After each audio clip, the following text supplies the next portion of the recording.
Hey there, welcome back to our Elden Ring kind of lore playthrough, going through, enjoying the game, reading item descriptions, etc, etc. We took care of this southern section on the last one, so now we're going to be moving up along this part here. You can see like this side of Grace is pushing us up towards here, and then you got this one which then pushes us here, so like you can definitely tell we're supposed to go up and around there, obviously, because this doorway is blocked. We cannot get in that way, so we need to go find another path. Now this spot here is the site of a battleground. Like, so like over here, like we saw there was a sword memorial thing, said it was the first defense of Langdell. That has something to do with Godfrey, the grafted. He was a progenitor for Godric, who I think stole the idea of the technique of the grafting from him when he ended up fleeing from Stormvale during the Shattering. From Stormvale, fleeing Langdell, the capital, during the Shattering, and he took it with him to Stormvale, where he took a whole bunch of other things as well, the Mimic Veil, the Godskin Apostle book, just all kinds of stuff. And so in the Shattering, you probably had this first defense where it was fighting off the initial, like, some line of the Golden lineage, right? And they were held off and defeated. But just because there was the first defense of Langdell implies kind of the existence of a second one, right? And we can see some of that here. It's like giant dart projectiles landed all on the ground. There's big like craters in the earth, broken siege things and stuff too, right? And it would kind of make sense that would happen up here, because this way is super heavily fortified, right? It's a very singular like channel up. There was 2 tree sentinels here, a huge lineup of soldiers and stuff. They have a similar thing here, right? There's a nice like fortification as far as like soldiers, trebuchets and stuff like that. But on the whole, like, they could kind of work in from the side, working around there. Like, there were ways to get up in there, and it just overall it didn't actually have a gate either, right? So it makes a lot more sense that eventually it could be breached from this side, and then you start having to hold off forces before they actually reach up into the capital. And maybe at that point, maybe that's when they flooded this, is to prevent people from getting in. But if we look along, we can see there is a path and then a small bridge that goes like right here. So this is probably the direction that we're going to go off to.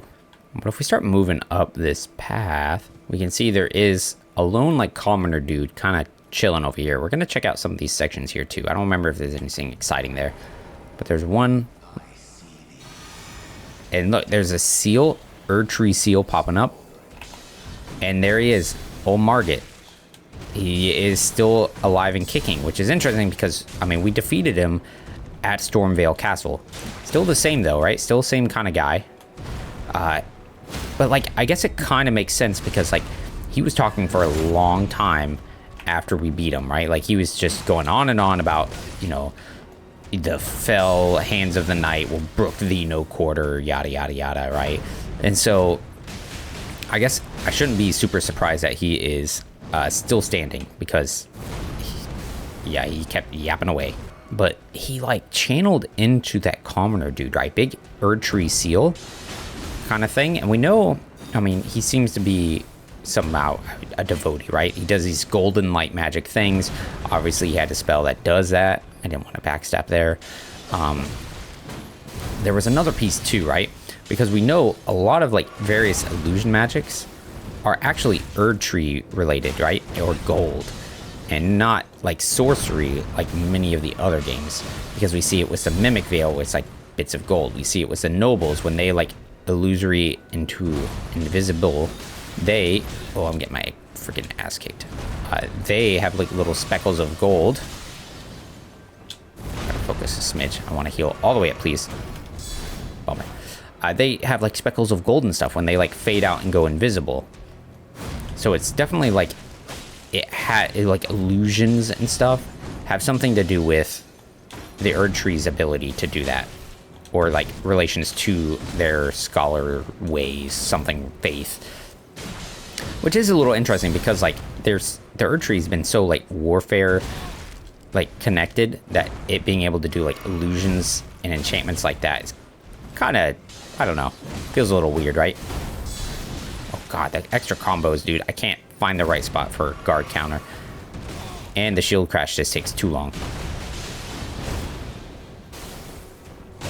I would like for him to stagger again, maybe get like a nice bleed effect or something. Owie. Got him. I mean, then see how he fades out gold speckles and stuff. Viridian Amber Medallion, and then the commoner body comes back. So it's like he like just kind of like possessed him, enchanted, like I don't know, right? It was just like a temporary thing where he like rode that dude's body. The Outer Wall Battleground. And look, we can talk to Melina here too.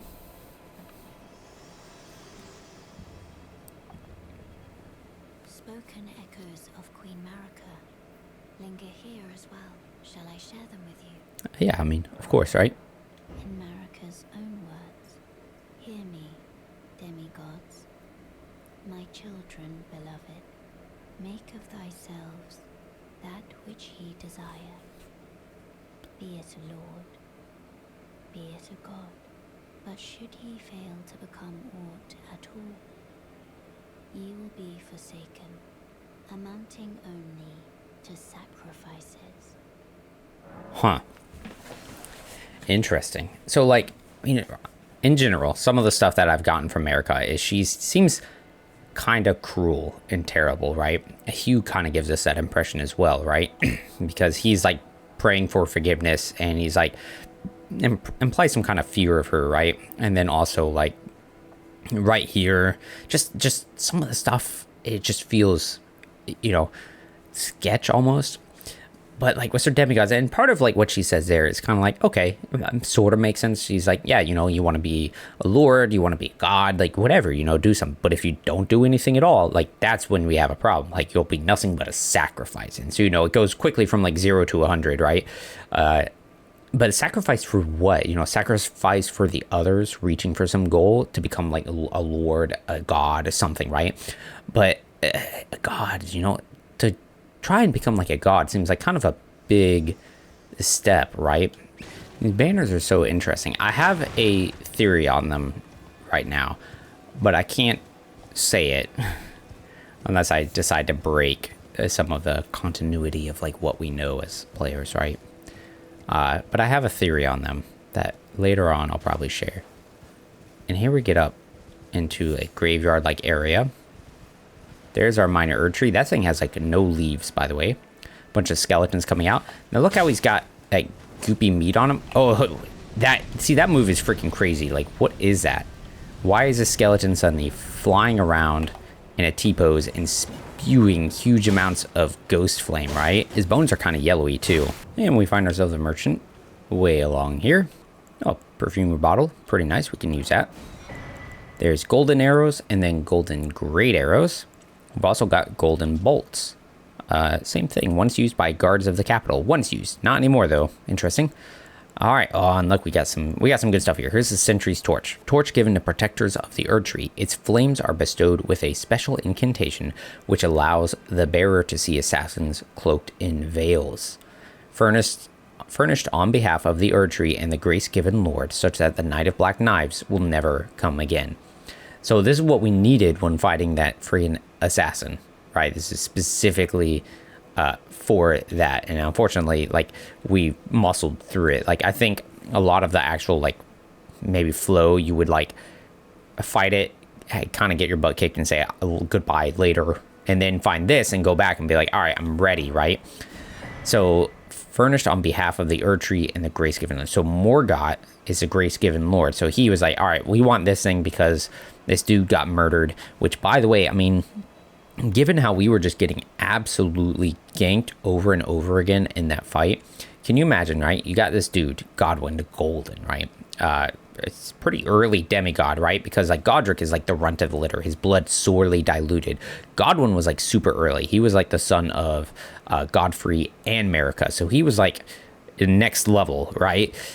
And he even was like during like when something was like the dragons were like attacking. He was like the last guy. Like he fought them to the last, and then ultimately befriended Fortisax the Dread.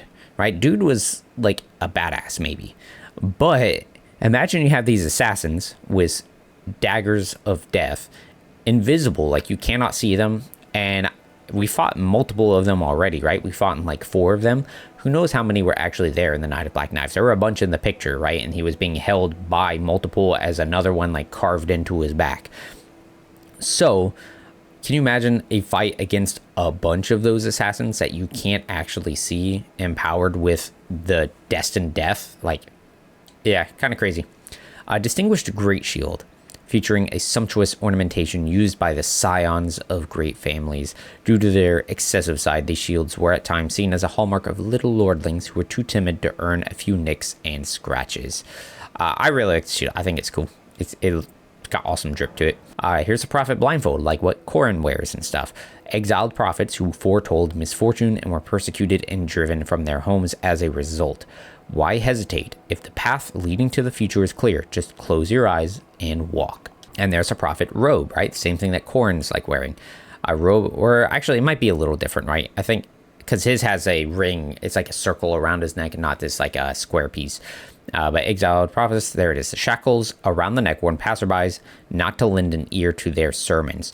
So notice how a lot of like those finger reader crones, they also have like not really a shackle like that per se, but like they all have something around their neck, you know? And is it a similar thing? Should we not be listening to them? I don't necessarily think that's true, but I wonder. Upper class robe. Bright green dress worn by noble children, or green robe. Donning such a robe is traditionally the child's first show of burgeoning independence. I think Raya is wearing a dress like that in the Volcano Manor. Note, below the capital. Sold by the nomadic merchant, contains information about the sewers below the capital. Further details are available only to paying customers. Below the royal capital of Lanedale is a vast network of sewers. The well in the city below reaches deep into its tunnel. Alright, so there's some sewer tunnels. We can get there through a well. Good to know. Alright, but let's keep pushing along here. We got a couple paths that kind of twist around. Erdtree to go to, some other chunks and stuff to go through. So let's take a look as we go. Lots of undead here. Lots of undead. I mean, this whole place seems like some big old oh, and look, there's some of those like skeleton snake things, huh? Oh, but this whole place is like one giant graveyard, so I guess it's not super surprising that you would start finding a bunch of undead. Now look how they're resting in these like giant skulls. Like, whose skulls are these that they're freaking resting in, you know? Serpent arrows. What do the serpent arrows say, huh? I mean, it's probably just because they're snakes, you know? Oh, jeez Louise. Man, are you serious? Arrow carved to resemble a flying snake, used in tandem with serpent bow. Loyal minions of the formless serpents. Their fangs are daubed with deadly poison. Formless serpents. Loyal members of formless serpents. It's so weird, because like that's just not something you ever hear anything else about, really. And the closest thing I can think of would be stuff was like Mount Gelmir, but even that stuff doesn't really mention formless serpents or anything like that. We still need to get the serpent bow, and maybe that would tell us some more about whatever this mysterious group is. Item up ahead, lots of bloodstains, lots of those skulls. Deathbird. Been a while since we've seen one of them, huh? Let's get him with a holy blade, because I just happened to have that one equipped. It does so much damage to them. Let's hit him with another one, because we can. Or, we'll miss. Yeah, no thank you. Heal up. Get away from that. I wonder why, right? So, like, he does Death Blight things there, right? But, like, the Deathbirds don't necessarily seem to have, anything to do with Death Blight itself. Like, yes, Death, Twin Bird, Kite Shield. One of my favorite shields.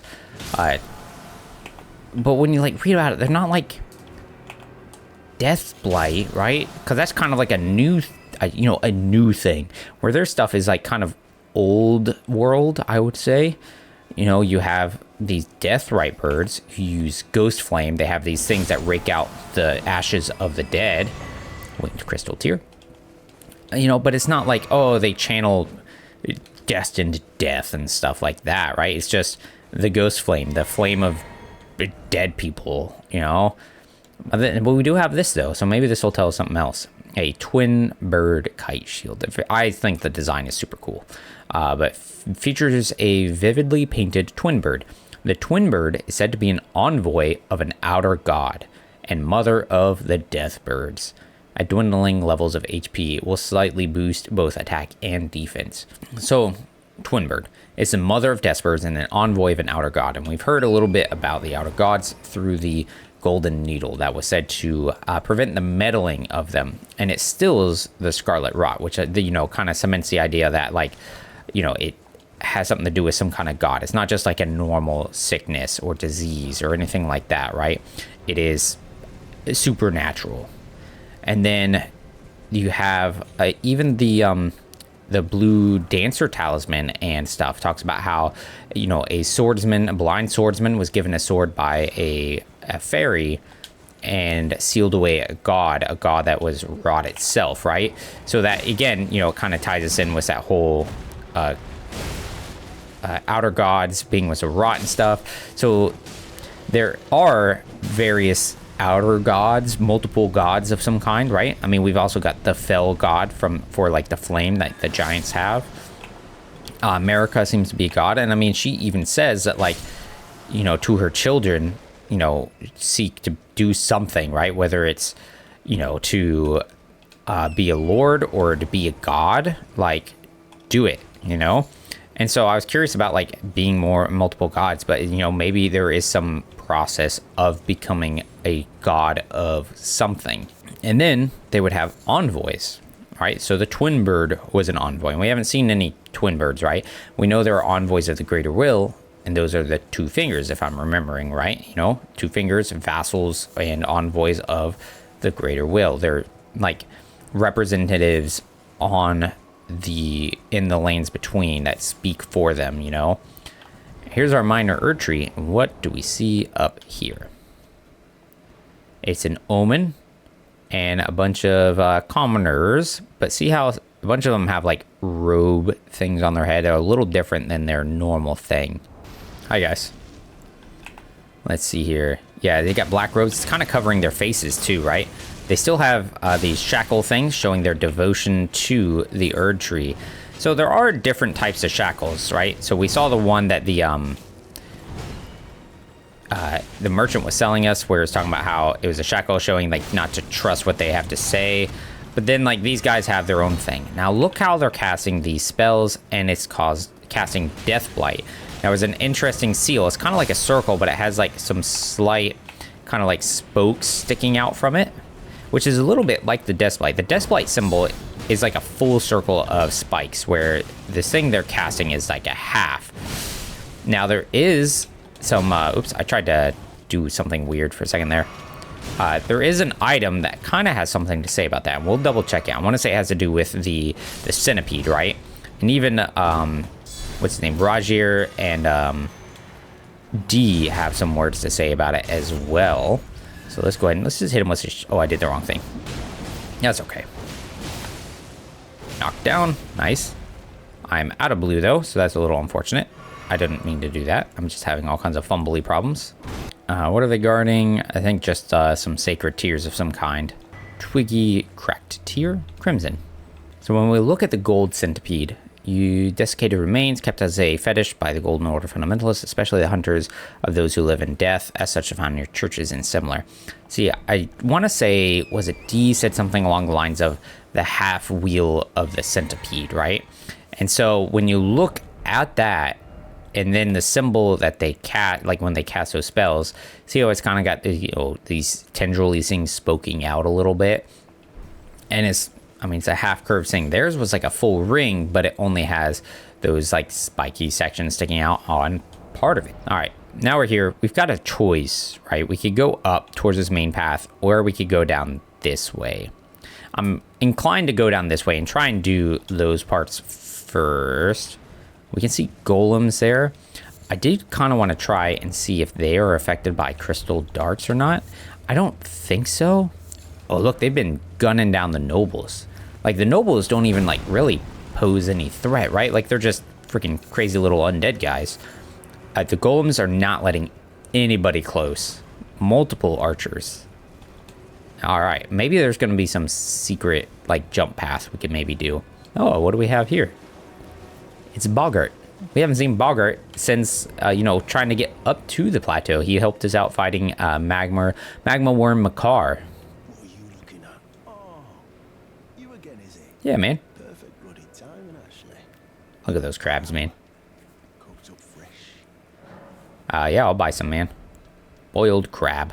You should probably know. Hey, there's something I should probably tell you. You heard of the Dung Eater? Mm-hmm. He's a madman. Has it out for everyone. Curses him. Goes round in his rank armor and all. You see him though. Stay, well, away. I was in the same jail as him once, so when all first happened, he's a god-forsaken monster.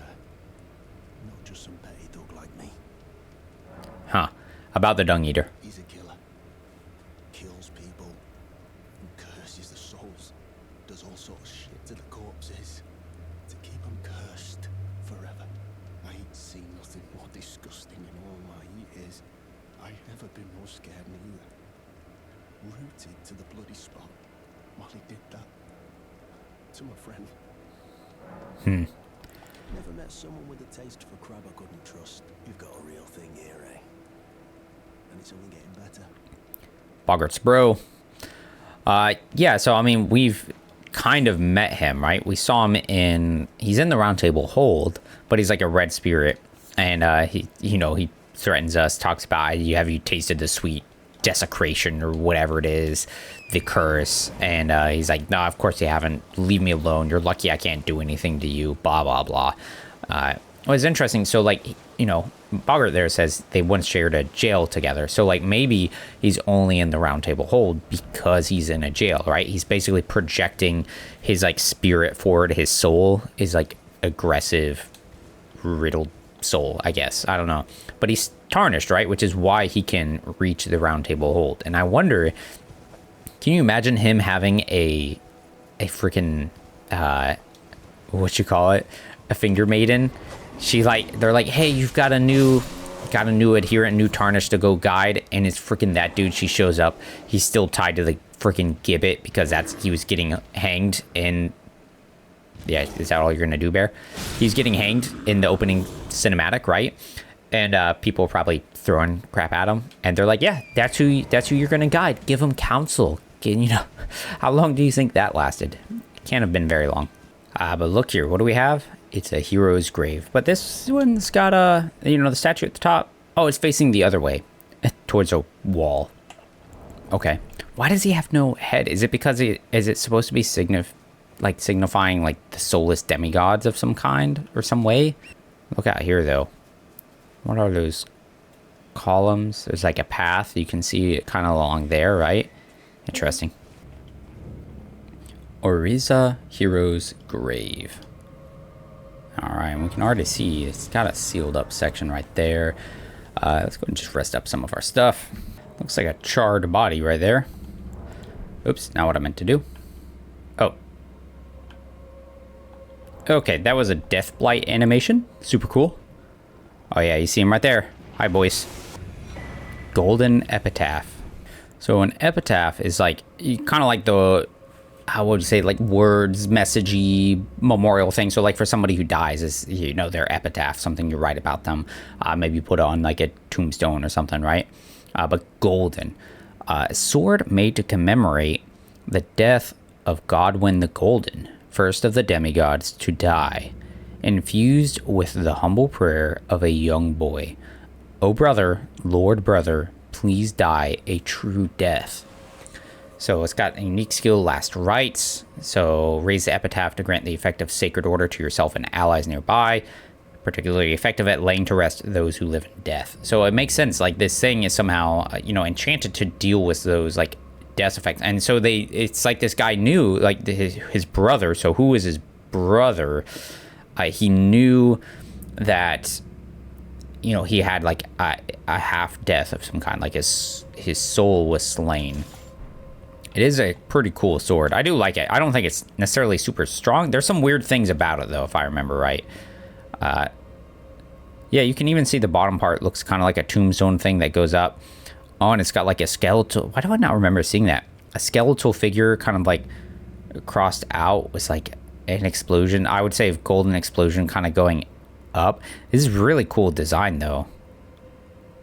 Huh. The bottom part actually kind of makes me think of the belfries, which I mean, they kind of have some kind of, I don't know what you want to call it, like a word. some kind of tombstone-y grave thing happening there. See how the lights in this tomb is, they're all golden and fiery, right? And the light even there is like kind of got a golden yellow hue. Where normally when you get into these like heroes' graves, tombs, you know, catacombs and stuff, it's all the ghost flame, you know, it's a blue-white flame. So this one's different. And then look there, we've got the light of Rosis, which is shining out an Erdtree seal. Which, I mean, I didn't think Rosis necessarily had anything to do with the Erdtree because, you know, he was about just kind of like the dead, right? And the Erdtree burials of some kind. So, I mean, I guess maybe if he did have stuff to do with Erdtree burials. I thought it was just Erdtree burials by extension, right? Because they buried people in those sections because, you know, they had the Great Tree and its roots connected with the Erdtree. So, like, he was there originally, and then they just kind of settled in and said, like, oh, well, since it connects together, this will work for us, too. And there's another one. So there's two. Is there paths down? Oh yeah, there totally is. I don't know that we can make it past this chariot, which kind of makes me think I guess we're going down.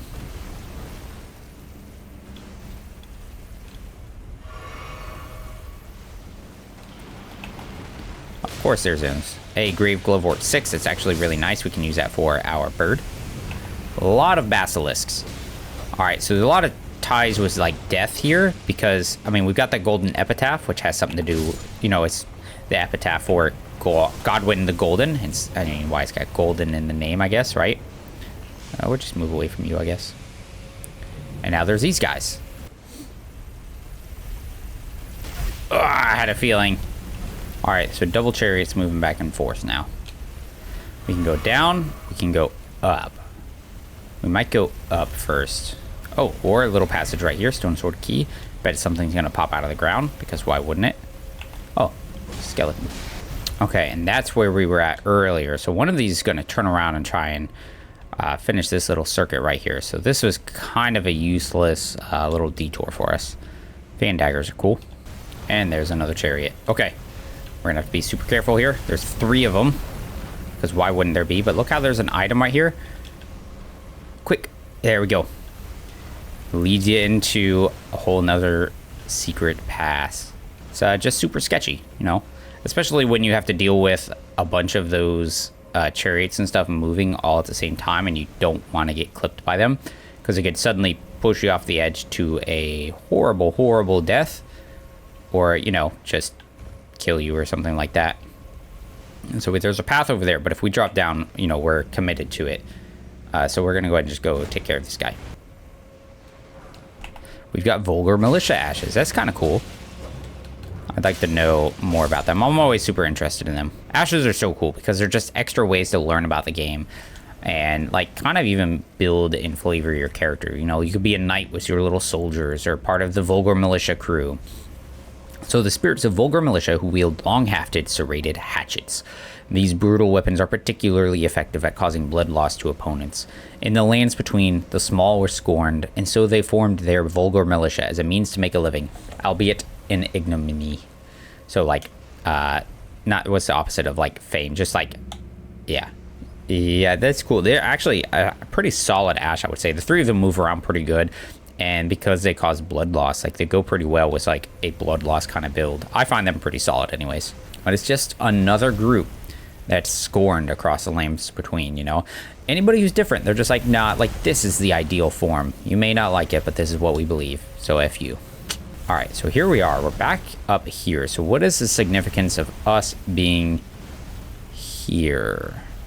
Is it just a loop to put us right here where the boss is at? Oh, okay. And look, there's a Auriza seal there. So how do we get past this dude without getting absolutely murked?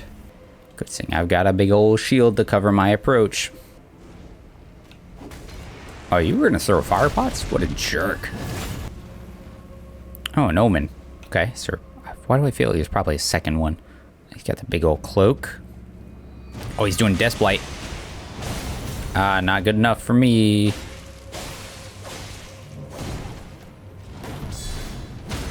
Get absolutely wrecked, dude. Crucible Feather Talisman.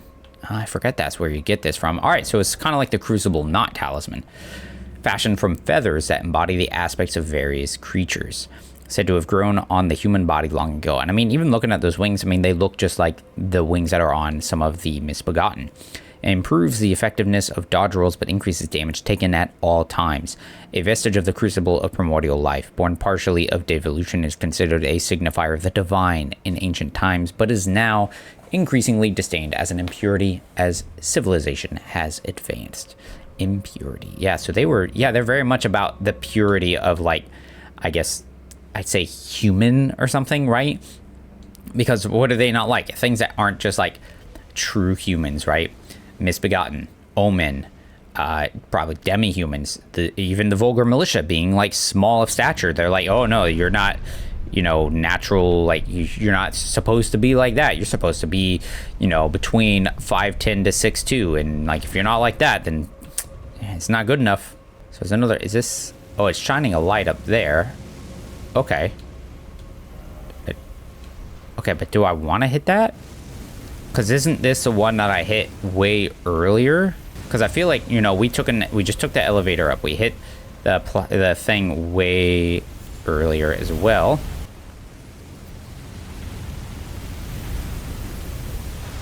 Oh, yeah, see? Oh, they crashed.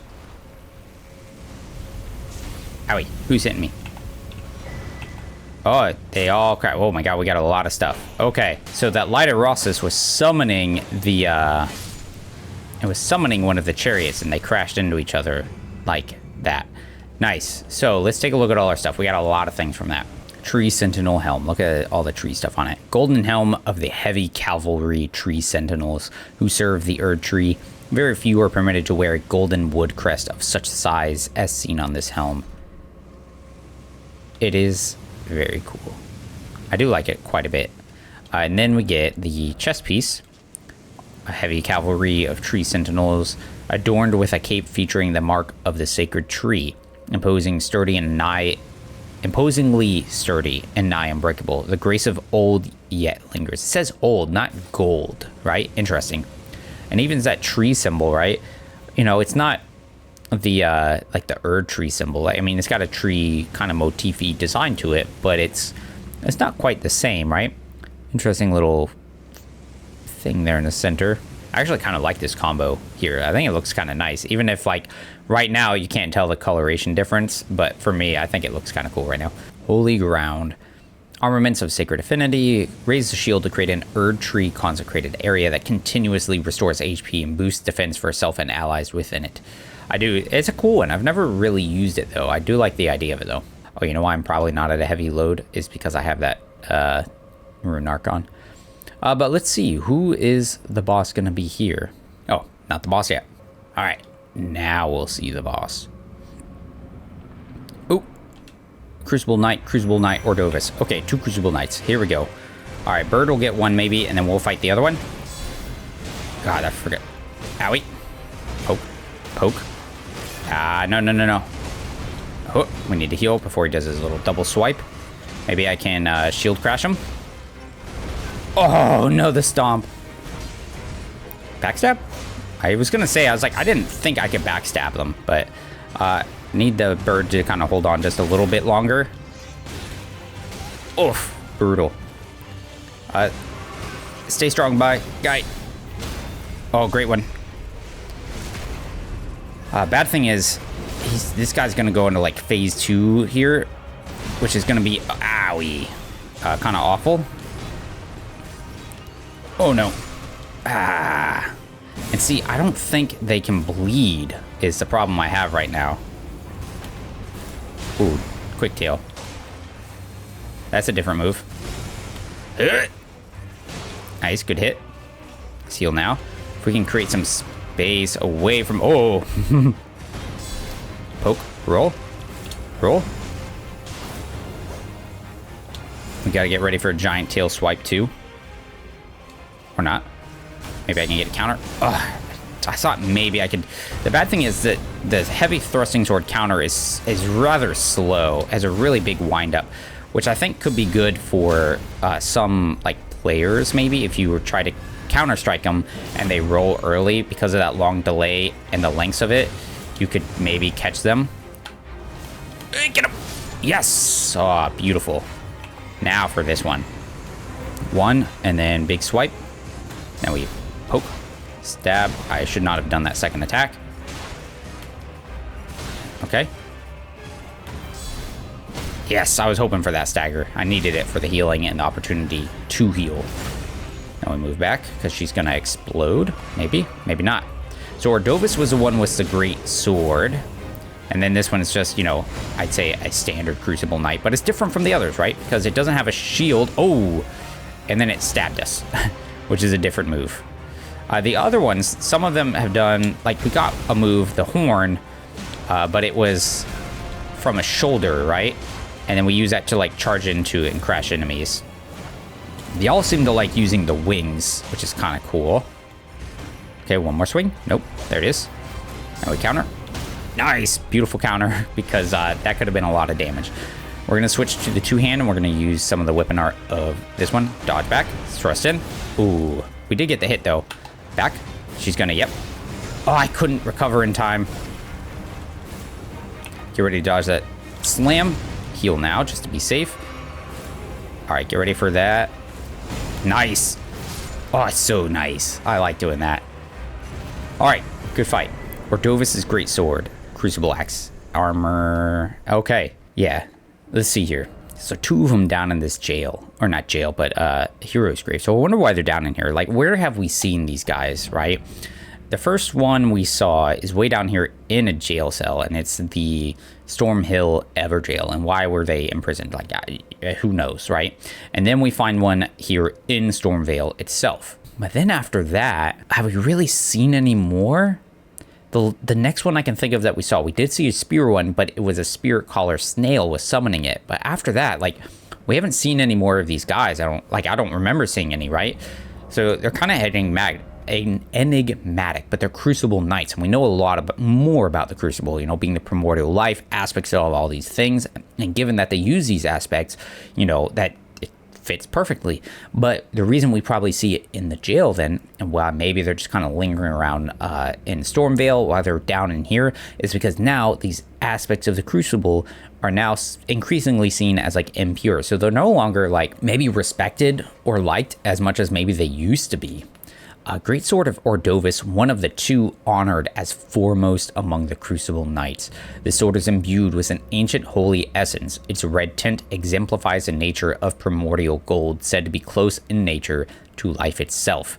So it channels the power of the Crucible to spin the entire sword in midair, building momentum before slamming down. And the cool thing was it too, if you watch it, right, as it builds up, see there's like little leaves and stuff, or maybe it's just like, I don't know, like little fragments. But again, it's got that red tinge, which is, you know, significant with the Primordial Crucible. It says so in some of the shields and stuff. Crucible Axe Helm. Helm of the Crucible Knights who served Godfrey, the first Elden Lord. So they served Godfrey. So Godfrey had ties in with, the, what happened here? What did I hit? With the Crucible, which is interesting because we've not seen anything else that says that he did. The axe ornamentation is the Knight Ordovis' mark, displayed also by his men. Holds the power of the Crucible of Life, the primordial form of the Erdtree. It strengthens aspects of the Crucible incantations. Cool. Served Godfrey. All right, what about the chest piece? Let's see. Armor of the Crucible Knights, served Godfrey, worn by Knight Ordovis and his men. Holds the power of Crucible Life. Okay, strengthens aspects of Crucible things. So that doesn't really have anything else to say, huh? Oh, here we go. The Crucible Gauntlets. So holds power of Crucible Life, blah, blah, blah. In time, the strength shown by these knights and even their appearance was seen as chaotic and deserving scorn. Huh. So they no longer saw as order, right? Because chaos would be the opposite of order. And that's what the Erdtree, the Golden Order, they're about order. And now they're like, oh, all these like random aspects and things showing up, that's chaos. That's what these guys represent now. So they don't like them anymore. It's that maybe part of the reason why Godfrey was kicked out, you know, or lost his grace, or had it stripped from him. And we look at it too. I mean, it's got kind of like a root like display on the chest piece, right? But it's got that single symbol-y, like, centerpiece that is all branching from. And on the back, you know what that back piece probably is? There's just the picture itself right there makes me think of the wing talisman, right?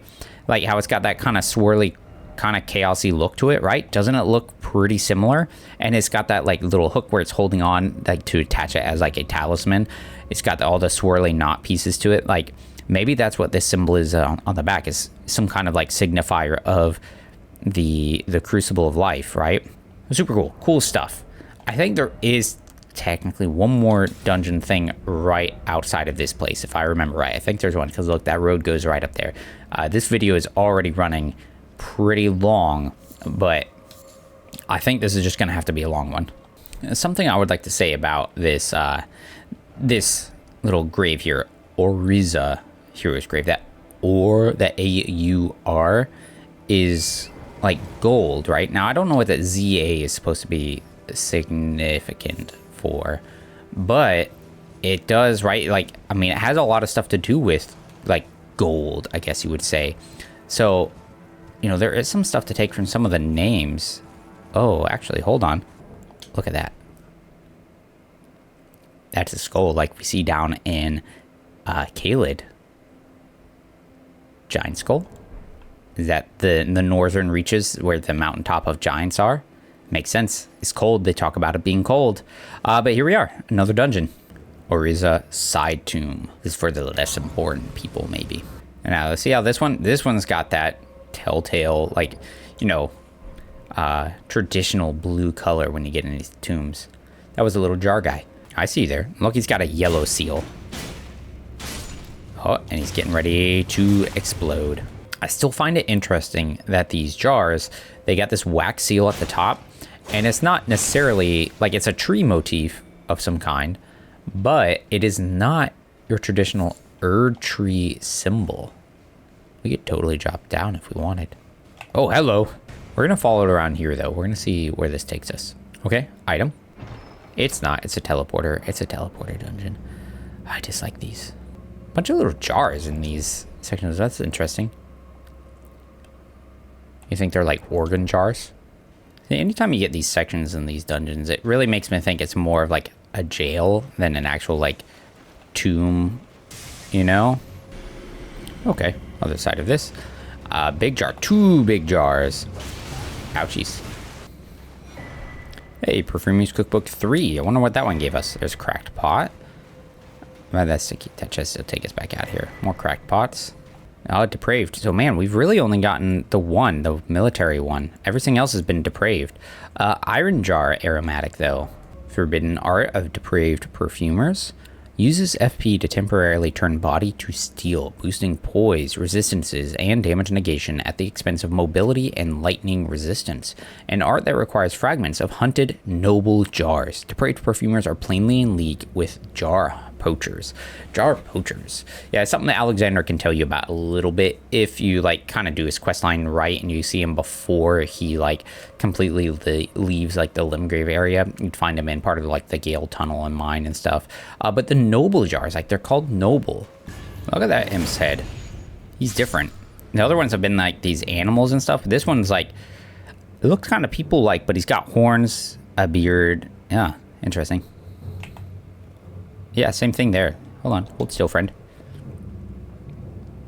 Oh, okay. You didn't like me looking at you. I got it. I got it. Alrighty. Here we go. Who is the boss going to be? Probably like a golem, right? You imagine? Or Grave Warden Duelist. Oh, he's got a whole bunch of jars, too. Alright, alright, alright. That's cool, too. Target him, please. Ooh, yeah. Eat that. Now we do a fully charged R2. Boom. I love... That's such an awesome combo with a lot of these dudes. Just the shield crash in, bunch of like bleed, and then the frostbite knocks him down. Really lines it up for me to just like completely lay into him. There it goes. Let's go ahead and do some of our fancy stuff, right? Boom. Got him. Boom. I like it. Didn't even stand a chance. The Soul Jars of Fortune. It's just such a silly pun. It's awesome, though. I do really like them. They're funny. Let's read it. Let's see what they say. consumes HP rather than FP. These reckless spirits sacrifice themselves to vanquish their summoner's foes and explode upon death. Though their bravery is admirable, their explosions can harm friend as well as foe, and they will also immediately explode on contact with fire. Tell the others. Tell them how brightly a fire jar burns. It's kind of sad, kind of tragic. All right, well, we have one last thing to do. This is definitely going to be a long video, and I feel bad about that, but it all kind of ties in together. So what I was really, we're really hoping for is like that path up was super fortified with the golems. And look, there is a spring jump. That's what we were looking for, right? It makes sense. Take the side path. They push you along this other way. So you go and you find these dungeons to explore, and then they reward you with a little jumpy jump. Oh, I couldn't go as high as I wanted. Oops. I really thought I could just go right up onto that bridge. All right. I guess I'll temper my expectations and hopes and dreams. All right. Here we are. Now we can summon. There's a summon sign thing there. If we end up looking around, there should be a summon sign for Tragoth. But look there. Now, first immediate impression. Yeah, there he is. He's over there. Actually, are there two? Ooh, who else can we summon? Millicent. Oh, hell yeah. All right, we will summon Millicent. But when we get up here, our first impression thought is like, oh, look, there's a tree sentinel. But he is totally not like a regular one. Look at it. He's got a big clawed hammer thing, a crazy looking shield. It's got some root looking things. His armor is like way different and weird. It's not the like clean, elegant look that we've, grown to expect from the tree sentinels. It's just something completely different. Draconic tree sentinel. All right. So what do we know about, like what would the dragons have to do with like the tree sentinels in the capital? And that is the, that cult, the dragon cult. So, and that happened, I think, after the attack. And we know that there is some like Lansax or Lansu, however you say her name, came up and like was a liaison for the dragon cult to like help them and like teach them the ways. So it's like, they sided with each other. So now you got this tree sentinel, and maybe he is a follower of said cult. Oh, good thing that roll was not too early. Let's hit him with a bunch of these. I'm gonna hit him again. Oh, look at the red lightning. Now this is the first time we've seen anything that isn't one of those ancient dragons using red lightning, because it seems to be really only used by them, right? Ancient lightning, powerful lightning. Where all the other ones, like when we see some of these Erdtree like capital knights, what are they using? It's just regular yellow lightning. It's still part of their it's still part of the like cult, but it's not the same. Millicent is doing a lot of work. Our bird is down. It's just us left now. It's her. I think we got him. One more. There we go. And Millicent survived. Nice. What do we learn? Great Claw, Dragon Claw Shield. All right, let's take a look at them. While super cool weapons, they are unfortunately very disappointing, right? So it's a weapon said to have been whittled from the claw of a great ancient dragon wielded by grotesque tree sentinels who yet serve the Erdtree. The claw is enwreathed with lightning and tears through dragons' feeble descendants with ease. So what's very upsetting about this thing is its ability, its skill, Endure. It's such the most lame, like, generic thing to use, man. Like, it could have done some kind of cool lightning thing or something, right? Now, I had some thought that's like, all right, maybe part of the reason it doesn't is because, the red lightning that they're using isn't actually from the weapon itself. It's the tree sentinel, like, channeling incantations, like they're casting spells. They're not using the innate abilities of the weapon. But at the same time, the thing is literally made from the claw of an ancient dragon, which wields red lightning. But yeah, so they call them grotesque, right? And I mean, when looking at it, right, they don't have the same clean armored look. Like the armor looks kind of ribby-like, it's got like lattices and stuff. They just look kind of almost deformed in a way, just different, right? And for some who like look at the regular tree sentinels, yeah, they probably would be grotesque, but they do still serve the Erdtree. Ultimately, they're just wielding more and different powers to protect it, right? And I mean, he's literally standing here guard right there to try and get into the capital. And here's the Dragonclaw shield. Now look, you can see it has still some of that root look. It's still got gold on it, like followers. Said to have been whittled from the claw of a great ancient dragon, wielded by the grotesque tree sentinels who yet serve the Erdtree, imbued with lightning. Pretty bland. And it's got shield crash or shield bash, which is kind of fun, but you can't change it out though, which is really a shame. I mean, it's cool. It still could have been more, right? Interesting though. Interesting that you've got these grotesque tree sentinels that are guarding here using powers from ancient dragons to do so. There's that divine tower. There's some, oh, see that right there is the Tower of Return, the capital rampart. Is that gonna catch my helmet on fire?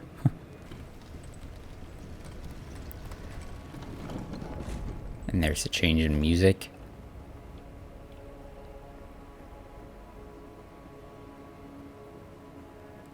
There's an item. Magic grease, very cool.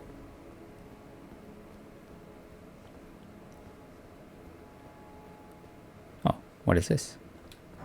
Furrow calling finger remedy. This looks like a pulpit of some kind, like almost like a small chapel-y thing. So entrance. So this, all right. So this would have been the main path that, you know, people would have come in primarily, right? And so I imagine this is, you know, kind of a side one, huh? So why? I mean, it goes right into a chapel-y thing. Okay. Flames are whitish.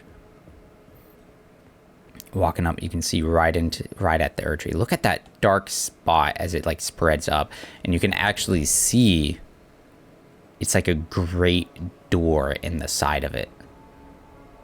Huh.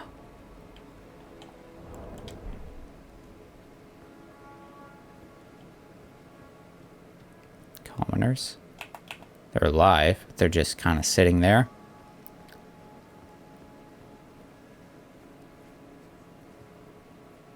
Yeah, look at that, man.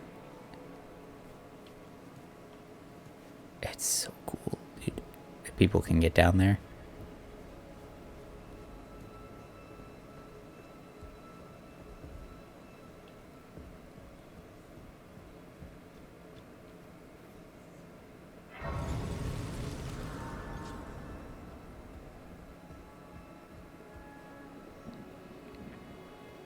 And there it is. The royal capital.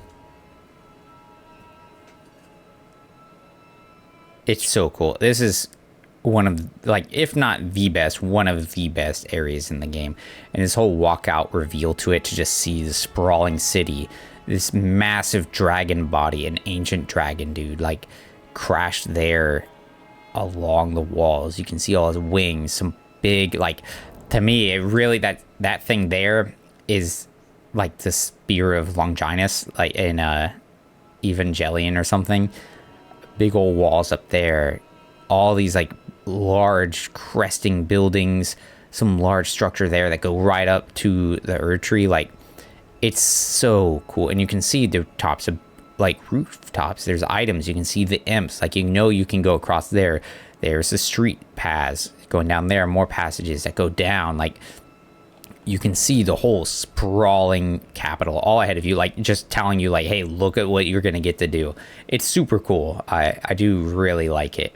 I might, yeah, I don't know. Thank you guys for joining me. If it's a long one, I'm sorry, I apologize for it, but, you know, this area here has quite a bit for us to do, you know, just like from here up into this to there. Along here is these side dungeons that can be kind of large, and then, you know, just all of it together ends up being a bit. But thank you for watching. I do hope you enjoyed it. I always appreciate it when you check it out, and until the next one, take care.